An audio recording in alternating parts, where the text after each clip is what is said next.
सावन की अंतिम रात का रहस्य, जिसे जानकर हर भक्त हैरान रह गया। सावन का महीना समाप्त होने वाला था। पूरे गांव में शिव भक्ति का वातावरण था।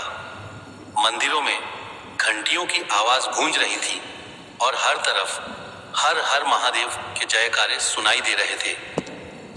लेकिन गांव के सबसे पुराने शिव मंदिर को लेकर एक रहस्य वर्षों से लोगों के बीच चर्चा का विषय था।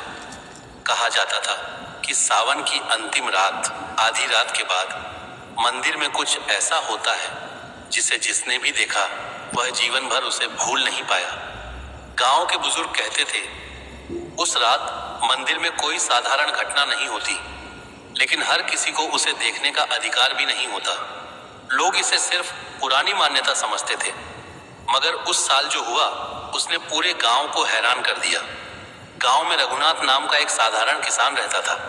वह भगवान शिव का बहुत बड़ा भक्त था। हर सोमवार मंदिर जाता, शिवलिंग पर जल चढ़ाता और मन ही मन अपनी परेशानियां महादेव को बता देता।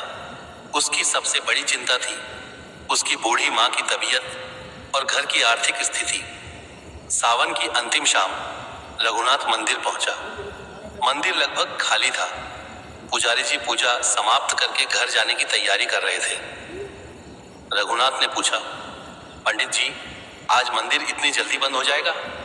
पुजारी कुछ क्षण चुप रहे, फिर धीमी आवाज में बोले, आज रात मंदिर के पास मत आना। रघुनाथ चौंक गया। क्यों? पुजारी ने मंदिर के पुराने दरवाजे की ओर देखते हुए कहा, क्योंकि सावन की अंतिम रात इस मंदिर में कुछ ऐसा होता है जिसे समझना आसान नहीं। रघुनाथ मुस्कुराया। महादेव के मंदिर में डर कैसा? पुजारी ने कोई उत्तर नहीं दिया, बस इतना कहा, अगर आधी रात को घंटी की आवाज सुनो तो पीछे मुड़कर मत देखना। यह बात रघुनाथ के मन में बैठ गई। उस रात तेज बारिश हो रही थी। बादलों की गर्जना से पूरा गांव कांप रहा था। बिजली चमकती तो कुछ पल के लिए मंदिर का ऊंचा शिखर दिखाई देता। रघुनाथ अपने घर में सोने की कोशिश कर रहा था, लेकिन पुजारी की बात बार बार याद आ रही थी। अचानक टन टन टन मंदिर की घंटी बजने लगी। रघुनाथ की आंख खुल गई। उसने सोचा शायद हवा से घंटी हिल रही होगी, लेकिन कुछ ही क्षण बाद घंटी फिर बजी। इस बार आवाज बिल्कुल साफ थी। रघुनाथ खिड़की के पास गया। बारिश के बीच उसे मंदिर की दिशा में हल्की सी रोशनी दिखाई दी। उसका मन बेचैन हो उठा। आखिर मंदिर में रोशनी कैसे? उसने छाता उठाया और घर से निकल पड़ा। जैसे जैसे वह मंदिर के पास पहुंचा, घंटी की आवाज और स्पष्ट होती गई। मंदिर का मुख्य दरवाजा बंद था, लेकिन भीतर से दीपक की रोशनी बाहर आ रही थी। रघुनाथ ने दरवाजे को हाथ लगाया। दरवाजा अपने आप खुल गया। उसका दिल जोर से धड़कने लगा। अंदर कोई दिखाई नहीं दे रहा था, सिर्फ शिवलिंग के पास एक दीपक जल रहा था। और सबसे अजीब बात यह थी कि इतनी तेज बारिश के बावजूद दीपक की लौ बिल्कुल स्थिर थी। रघुनाथ धीरे धीरे आगे बढ़ा। तभी उसे शिवलिंग के पास कुछ चमकता हुआ दिखाई दिया। वह पास गया तो देखा शिवलिंग पर जल की बूंदें अपने आप गिर रही थी। रघुनाथ ने ऊपर देखा, छत से पानी नहीं टपक रहा था। फिर वह जल कहां से आ रहा था वह कुछ समझ पाता, उससे पहले मंदिर के पीछे से किसी के चलने की आवाज आई। छप छप छप। रघुनाथ ने सोचा शायद कोई व्यक्ति होगा, लेकिन आवाज धीरे धीरे उसके करीब आने लगी। उसे पुजारी की बात याद आई, पीछे मुड़कर मत देखना। रघुनाथ ने खुद को रोक लिया। कुछ क्षण बाद उसके पीछे से धीमी आवाज आई, रघुनाथ। उसके शरीर में सिहरन दौड़ गई। आवाज बिल्कुल परिचित थी। वह उसकी माँ की आवाज थी, लेकिन उसकी माँ तो घर पर थी। रघुनाथ ने आंखें बंद कर ली। उसने मन ही मन कहा, हे महादेव, अगर यह परीक्षा है तो मुझे शक्ति देना। आवाज दोबारा आई, रघुनाथ। इस बार वह और भी करीब से सुनाई दी, लेकिन रघुनाथ ने पीछे मुड़कर नहीं देखा। उसने शिवलिंग की ओर देखा और धीरे से ओम नमः शिवाय का जाप करने लगा। कुछ देर बाद सब शांत हो गया। न घंटी, न बारिश की आवाज, न कदमों की आहट। मंदिर में केवल दीपक जल रहा था। रघुनाथ ने धीरे से आंखें खोली।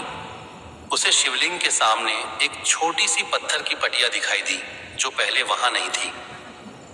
उस पर कुछ शब्द खुदे हुए थे। रघुनाथ ने दीपक पास किया। पटिया पर लिखा था, जिसे पाने के लिए मनुष्य संसार भर में भटकता है, वह उसके विश्वास में छिपा होता है। रघुनाथ कुछ समझ नहीं पाया। तभी मंदिर की घंटी अपने आप एक बार फिर बजी। टने और उसी क्षण शिवलिंग के पीछे रखी पुरानी दीवार का एक हिस्सा हल्का सा खिसक गया। रघुनाथ की आंखें फैल गईं। दीवार के पीछे एक छोटी सी जगह दिखाई दी। वहां कोई सोना या खजाना नहीं था, बस एक पुरानी कपड़े में लिपटी हुई पुस्तक रखी थी। रघुनाथ ने पुस्तक उठाई। उसमें गांव के पुराने लोगों के नाम लिखे थे। हर सावन की अंतिम रात के बारे में कुछ बातें दर्ज थीं। आखिरी पन्ने पर लिखा था, महादेव का चमत्कार बाहर नहीं, मनुष्य के भीतर प्रकट होता है।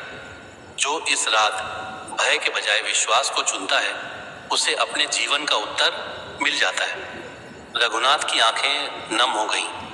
उसे अचानक अपनी मां की कही हुई बात याद आई, बेटा, मुश्किल समय में भगवान से केवल समस्या दूर करने की प्रार्थना मत करना, उसे सहने की शक्ति भी मांगना। तभी मंदिर के बाहर किसी के आने की आहट हुई। इस बार रघुनाथ पीछे मुड़ा। दरवाजे पर पुजारी खड़े थे। उन्होंने रघुनाथ को देखा और कुछ देर तक चुप रहे। फिर बोले, तुमने देख लिया? रघुनाथ ने पूछा, पंडित जी, यह सब क्या है? पुजारी मुस्कुराए। जिसे लोग चमत्कार कहते हैं, वह हमेशा आसमान से उतरकर नहीं आता। कभी कभी भगवान हमारे भीतर का डर दूर करके हमें रास्ता दिखाते हैं। रघुनाथ ने पुस्तक उनकी ओर बढ़ाई। लेकिन यह यहाँ कैसे आई? पुजारी ने पुस्तक देखते ही गहरी सांस ली। यह पुस्तक वर्षों से मंदिर में थी, लेकिन इसकी जगह किसी को पता नहीं थी। मेरे गुरु कहा करते थे कि एक दिन कोई ऐसा भक्त आएगा जो डरकर वापस नहीं जाएगा। रघुनाथ कुछ बोल नहीं पाया। सुबह होते होते बारिश रुक चुकी थी।